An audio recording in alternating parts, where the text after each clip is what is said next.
jingkang itlere ubi shanga piwan be min sim kadap tang da ka jingit kisle linti jingit jong ingin prang hadin ngin te akalawe kumu plang ba me hakinde ngahu ngasu kulapra na bene uthe ka jingaye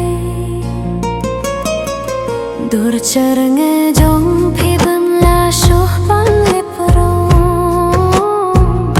filong kum sentiu bai ubi tam baro sadon shisha shisha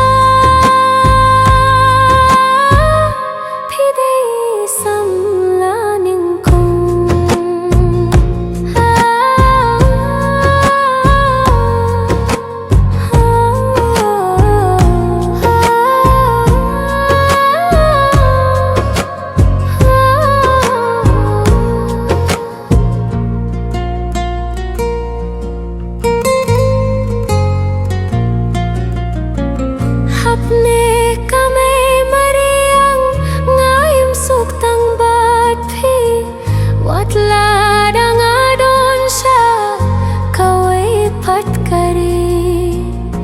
kajinje jong phi kalong kumum nai anga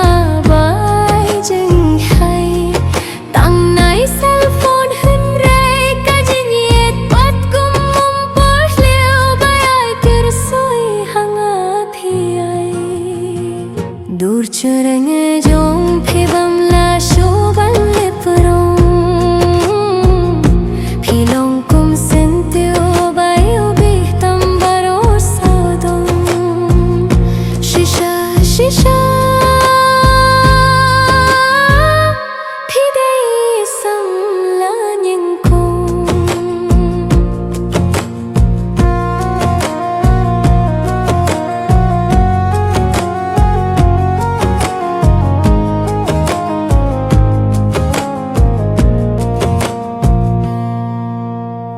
Schwab nai unen mit sinya ring tong ki sawa kintin shong subai jong pingan bu hadon ujonga im don shobat no bala nu jor thi dai ba kham phila watla da kading kan klang kum mani kraitong jiniye tai ba किनपुर की खाना दूर चरंगे Jong P बमला शोभा